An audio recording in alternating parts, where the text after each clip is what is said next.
Oke, baik. Assalamualaikum warahmatullahi wabarakatuh. Sebelumnya, izinkan saya untuk memperkenalkan diri terlebih dahulu. Nama saya Alisha Asri Wulandari dengan NIM 2510515125158. Saya berasal dari kelas E dengan program studi S1 Sistem Informasi Fakultas Ilmu Komputer UPN Veteran Jakarta. Nah, pada kesempatan kali ini saya akan mempresentasikan tugas akhir UAS mata kuliah Statistika dan Probabilitas dengan judul Analisis Data Evaluasi Kepuasan Layanan Akademik FIK UPN VJ. Oke, jadi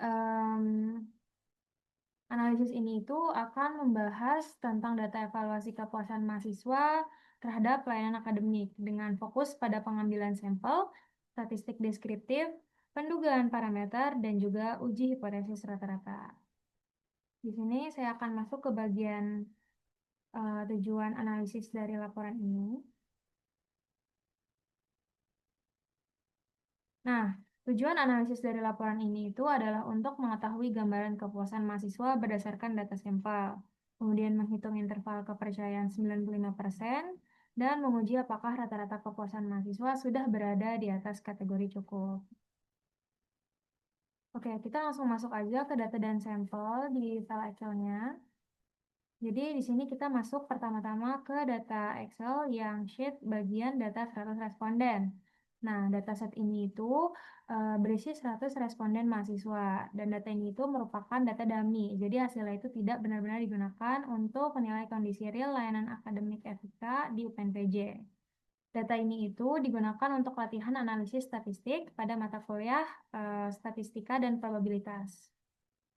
Pada data ini, tidak semua data akan saya gunakan untuk analisis utama. Dari 100 data yang ada, hanya diambil 30 responden sebagai sampel. Jadi, populasi dalam tugas ini itu adalah 100 responden. Sedangkan sampelnya itu adalah 30 responden.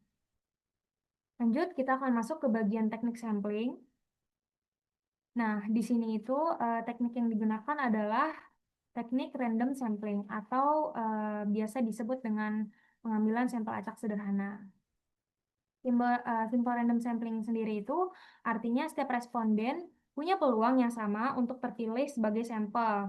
Jadi pemilihan sampel ini tidak berdasarkan nilai kepuasannya, tetapi berdasarkan ID responden yang diacak.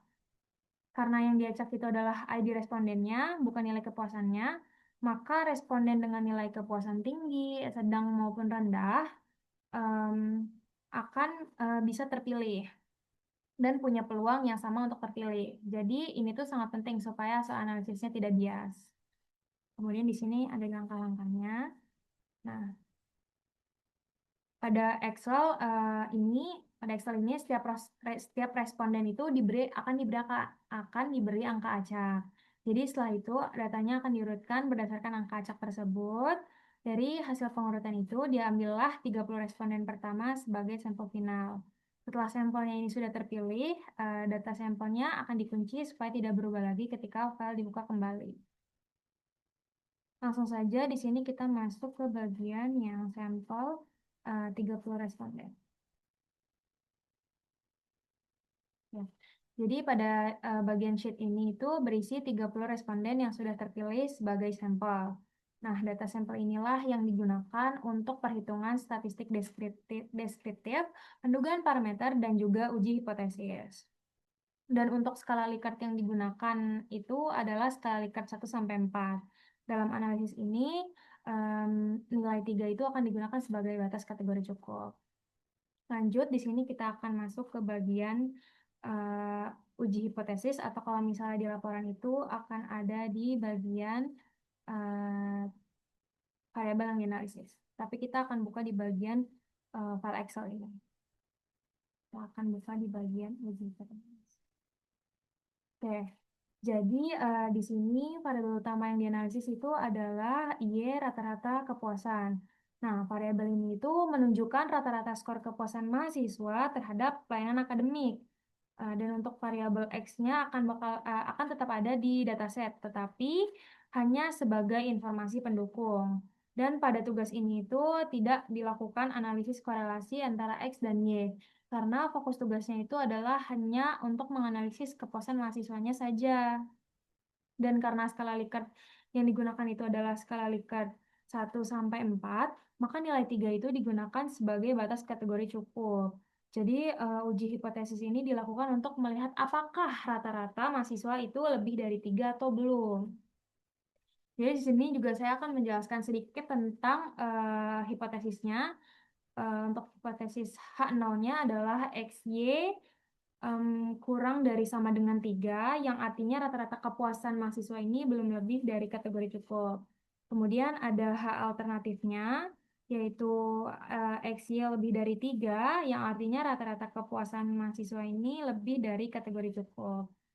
Dan karena di sini hipotesis alternatif itu menggunakan tanda lebih besar, maka uji yang digunakan adalah uji T1 sampel 1 arah kanan. Lanjut, di sini kita masuk ke bagian statistik deskriptif, atau kalau misalnya di laporan ada di bagian 3.2 yaitu statistik deskriptif, tapi di sini lagi-lagi kita akan menggunakan file Excel. Jadi di sini statistik deskriptif itu digunakan untuk melihat gambaran awal data kepuasan mahasiswa dari 30 responden sampel yang diambil. Pertama-tama, untuk jumlah datanya atau N-nya adalah 30 responden. Kemudian untuk mean-nya atau rata-ratanya itu ada di angka 3,133. Nah, nilai ini itu berada sedikit di atas batas kategori cukup, yaitu 3. Jadi secara deskriptif, kepuasan mahasiswa itu pada sampel itu cenderung berada sedikit di atas kategori cukup.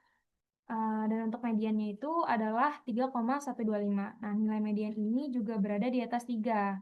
Karena nilai median dan mediannya itu cukup dekat, jadi datanya itu tidak terlihat terlalu timpang.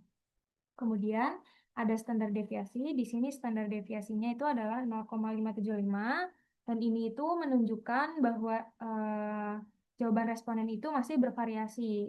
Jadi tingkat kepuasan antar responden itu tidak semuanya sama. Dan untuk nilai minimumnya itu ada di angka 1,750, yang artinya masih ada responden yang memberikan penilaian kepuasan yang rendah. Dan untuk nilai maksimumnya itu adalah 4, yang artinya ada juga responden yang memberikan penilaian sangat tinggi terhadap pelayanan akademik. Jadi dari statistik deskriptif ini bisa dilihat bahwa kepuasan mahasiswa pada sampel itu cenderung cukup baik, tetapi masih ada beberapa variasi nilai dan masih ada beberapa responden dengan kepuasan yang rendah. Lanjut, di sini kita masuk ke bagian pendugaan parameter, atau kalau misalkan di laporan itu ada di bagian 3.3, yaitu hasil pendugaan interval kepercayaan 95%. Jadi pendugaan parameter ini dilakukan untuk memperkirakan rata-rata kepuasan mahasiswa pada populasi berdasarkan data sampel. Karena yang dianalisis itu adalah 30 sampel, maka rata-rata sampel itu belum tentu sama persis dengan rata-rata populasinya. Nah, selanjutnya pertanyaan, kenapa sih saya menggunakan distribusi T? Jadi jawabannya itu adalah karena standar deviasi populasinya itu tidak diketahui, maka interval kepercayaannya itu akan dihitung menggunakan distribusi T. Dan karena jumlah sampelnya itu adalah 30, jadi derajat kebebasannya itu adalah 30 dikurang 1, yaitu sebesar 29. Untuk hasilnya, di sini tuh ada standar errornya itu ada di angka 0,105, untuk T kritisnya itu adalah 2,045, dan untuk margin of error-nya itu adalah 0,215. Maka hasil interval kepercayaan 95%-nya itu adalah 2,919 sampai 3,348. Yang artinya dengan tingkat kepercayaan 95%, rata-rata kepuasan mahasiswa pada populasi itu diperkirakan berada antara 2,919 sampai 3,348. Dan karena di sini batas bawahnya adalah 2,919, yang dimana nilai itu masih berada di bawah 3, maka estimasi rata-rata populasi itu belum sepenuhnya kuat untuk menyatakan bahwa kepuasan mahasiswa ini pasti lebih dari kategori cukup. Jadi walaupun mean sampelnya berada di atas 3, hasil interval kepercayaannya masih menunjukkan adanya kemungkinan rata-rata populasi berada sedikit di bawah kategori cukup. Nanti kita balik lagi ke bagian uji hipotesis. Di sini tujuan dari uji hipotesis sendiri itu dilakukan untuk mengetahui apakah rata-rata kepuasan mahasiswa itu secara statistik itu lebih dari 3 atau belum. Dan untuk hasilnya itu, nilai terhitungnya itu adalah di angka 1,270, sedangkan T-table-nya itu adalah di angka 1,699. Dan karena terhitungnya itu lebih kecil daripada T-table, maka H0 itu tidak ditolak. Kemudian untuk nilai p-value-nya adalah 0,107, dan karena p-value-nya itu lebih besar dari 0,05, maka keputusan yang diperoleh juga sama, yaitu H0-nya ditolak. H0-nya tidak ditolak. Nah, maka artinya berdasarkan data sampel belum terdapat cukup bukti statistik untuk menyatakan bahwa rata-rata kepuasan mahasiswa terhadap pelayanan akademik FK di UPNVJ ini lebih dari kategori cukup. Dan di sini saya akan tekankan perbedaan hasil deskriptif dan juga hasil uji. Jadi kalau secara deskriptif itu mean sampel memang berada di atas 3, yaitu di angka 3,133. Tetapi kalau misalkan secara statistik itu selisih tersebut belum cukup kuat untuk membuktikan bahwa rata-rata kepuasan mahasiswa pada populasi itu benar-benar lebih dari kategori cukup. Jadi kesimpulan yang tepat bukan bahwa kepuasan mahasiswa itu sudah terbukti tinggi, tetapi bahwa kepuasan mahasiswa pada sampel itu justru cenderung berada sedikit di atas cukup, namun secara statistik belum cukup bukti untuk menyatakan rata-rata populasi lebih dari cukup. Selanjutnya kita akan masuk ke bagian grafik. Di sini pada grafik ini itu menampilkan bahwa mayoritas responden itu berada pada skor 3 ke atas, tetapi masih ada beberapa responden dengan skor di bawah 3. Nah, ini itu mendukung penjelasan bahwa mean sampel itu di atas 3, tetapi hasil uji hipotesisnya itu masih belum cukup kuat. Lanjut, di sini kita masuk ke bagian yang laporannya lagi, ke bagian kesimpulan dan saran, yaitu bab terakhir pada bab 5.